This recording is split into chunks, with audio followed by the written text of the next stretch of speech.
नमस्कार, नमो नारायण। गीता दैनिक दैनिक के अंदर आज हम प्रवेश कर रहे हैं 279 यानी 280 में एक कम 279 day of Shrimad Bhagavad Gita 13th chapter. और इसका टाइटल है क्षेत्र। क्षेत्र के विभाग योगो नाम। आज के श्लोक 19वां और 20वां श्लोक है। आइए पाठ का प्रारंभ करते हैं। प्रकृतिं पुरुषं चैव विद्यनादि उभावपि विकारांश्च गुणांश्चैव विद्धि प्रकृति संभवान् कार्यकरणकृतत्वे हेतुर्प्रकृतिरुच्यते पुरुष सुख दुःखानां भोक्तत्वे हेतुरुच्यते। भगवान श्री कृष्ण कहते हैं, और हे अर्जुन, प्रकृति और पुरुष इन दो को ही तू अनादि जान, और विकारों तथा गुणों, कौन से गुण? सत्व रज और तम। विकारों और गुणों को भी प्रकृति से ही उत्पन्न हुए जान। कार्य और करण मतलब अंतकरण और इंद्रियां। कार्य और करण को उत्पन्न करने में हेतु यानी कारण प्रकृति कही जाती है, और पुरुष अर्थात जीवात्मा सुख दुखों के भोक्तापन में हेतु कहा जाता है। इसको और थोड़ा सा जिसको कहेंगे हम खुल के समझें कि तुम प्रकृति और पुरुष दोनों को ही अनादि जानो, किंतु विकार और गुणों को प्रकृति से ही होने वाले समझो। जहां प्रकृति होगी वहां विकृति होगी। प्रकृति का अर्थ है माया, क्योंकि उपनिषद में आया है माया तु प्रकृति विद्यान मायानिन तु महेश्वरम। गीता में भी जहां माया शब्द का प्रयोग हो वहां प्रकृति ही समझनी चाहिए। प्रकृति और माया सम अर्थ वाले शब्द हैं। प्रकृति माया है, माया ही प्रकृति है। माया है, असत्य नहीं बोल रहा है, जगत सत्य। प्रभु रामकृष्ण शंकराचार्य जी का जो सूक्त है, प्रभु सत्य जगत मिथ्या। प्रभु सत्य जगत मिथ्या है, असत्य नहीं है। दोनों में अंतर समझो। प्रभु सत्य जगत मिथ्या, मिथ्या का मतलब असत्य नहीं है, मिथ्या का एग्जिस्टेंस है, लेकिन रिलेवेंस में फर्क पड़ता है। तो यहां जो माया शब्द का प्रयोग है वहां प्रकृति जो अगर समझोगे, तथा पुरुष से परमात्मा का शुद्ध स्वरूप ग्रहण करना चाहिए। ये प्रकृति और पुरुष दोनों ही अनादि हैं तथा दोनों ही अव्यक्त हैं। अव्यक्त से ही सृष्टि उत्पन्न होती है, जैसा कि अध्याय 8 श्लोक 18 में कहा गया, अवक्त्यादि वक्तव्य सर्वा प्रभव नेत्रागमे, किंतु बोध होने से पहले ही ये दो अनादि जान पड़ते हैं। बोध होने पर तो एक ही सत्ता रह जाती है। विकार और गुण ये प्रकृति से ही होते हैं। विकार मतलब दूध खराब हुआ, ये विकार, और दूध में जो पौष्टिकता हमें मिलती है ये उसके गुण हैं, पर हैं दोनों दूध के। तो विकार और गुण प्रकृति से होते हैं। अध्याय 13 श्लोक 5 में महाभूत अहंकार और बुद्धि ये विकार कहे गए हैं। ये सब माया कल्पित हैं। पुरुष में कभी कोई विकार नहीं होता, क्योंकि वह असंग है। अब प्रकृति और पुरुष दोनों के पृथक पृथक स्वभावों का वर्णन करते हैं, और यह श्लोक कापिल संख्या के अनुसार है। कार्य करण और कर्तापन में प्रकृति निमित्त कही जाती है।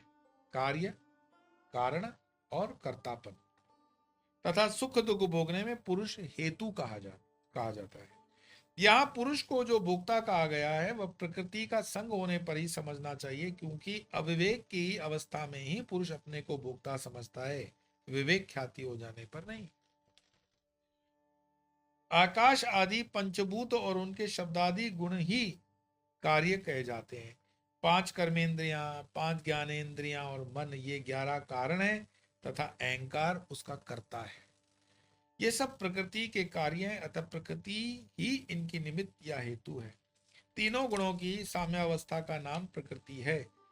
चेतन पुरुष का प्रकृति के साथ आध्यात्मिक संबंध होने से ही सब व्यवहार चल रहा है, किंतु विवेक ख्याति होने पर जब ये संबंध निवृत्त हो जाते हैं तो फिर पुरुष इस सब व्यापार से मुक्त हो जाता है और पुनः यह संबंध नहीं होता। जैसे कि दूध से निकला हुआ मक्खन पुनः दूध नहीं मिलता।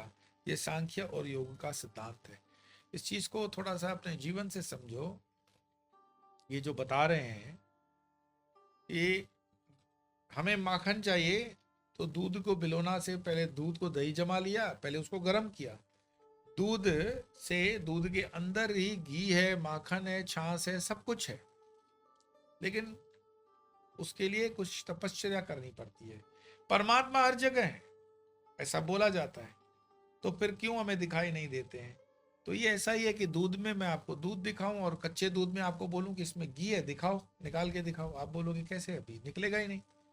दूध को पहले गर्म करना पड़ेगा, दही में जामन डालनी पड़ेगी, दही जमेगी, उसको एकांत देना पड़ेगा, उसको मथना पड़ेगा, मथ करके थोड़ा ठंडे पानी के साथ माखन लेना पड़ेगा, माखन को फिर अग्नि पे डालना पड़ेगा, तब जाके घी होगा। तो 2-5 रुपए का माखन निकालने के लिए इतनी मुझे विधि बताते हो, और परमात्मा का ऐसे लगता है वो बोलते हैं स्वामी जी आप मंत्र देंगे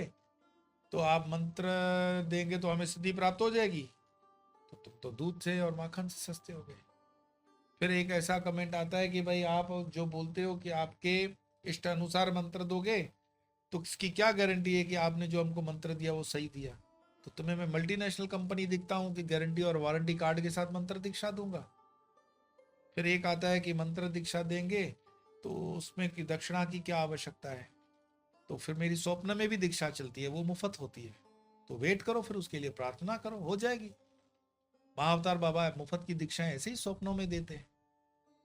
तुम पदार्थों का प्रयोग भी करना चाहते हो और उसके लिए योगदान भी तुम्हारी मनोस्थिति नहीं बनती है, तुम अपने पिज्जाओं पे 700-800 रुपए खर्च करते हो, और जिन्होंने अपना जीवन दिया आश्रम के लिए उसमें तुम्हारा थोड़ा योगदान देने में तुम्हारे हाथ कंप जाते हैं।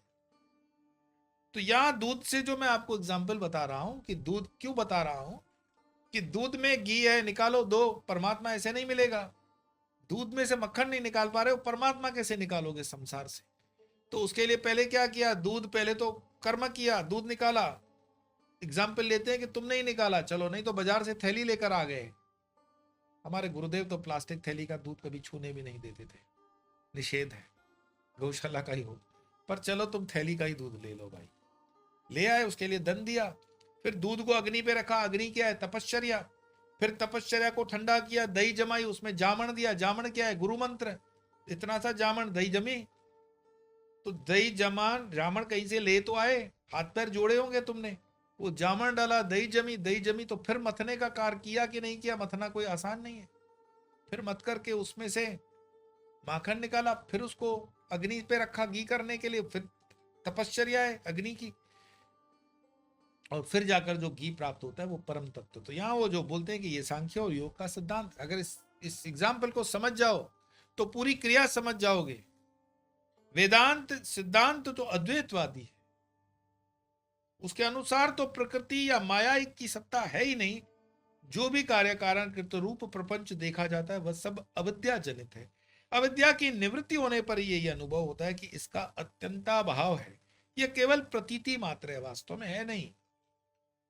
यहां पुरुष को जो भोक्ता कहा गया है वह केवल जिज्ञासु को समझाने के लिए है, वास्तव में वह भोक्ता नहीं है।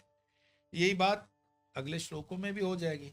बात यह है कि कभी कभी एग्जाम्पल में, जैसे मैथ्स में तो तुम लोग स्वीकार कर लेते हो कि a + b = c, और सपोज x = 4, तो भाई x = 4 प्रमाण दो, सर्टिफिकेट, कैसे x 4 हो गया? तो आप कहते हो कि ये तो मैथ्स में ऐसे करना पड़ता है, ये तो रूल है। तो मैथ्स में करते हो, लेमेंस एजुकेशन के अंदर एग्जाम्पल से ऐसे अंट शंट से तुम सॉल्व कर लेते हो, तो अध्यात्म में थोड़ा सा स्टार्ट करने के लिए नहीं ले सकते हो? तो हम समझाने के लिए कभी कभी एग्जाम्पल को देते हैं।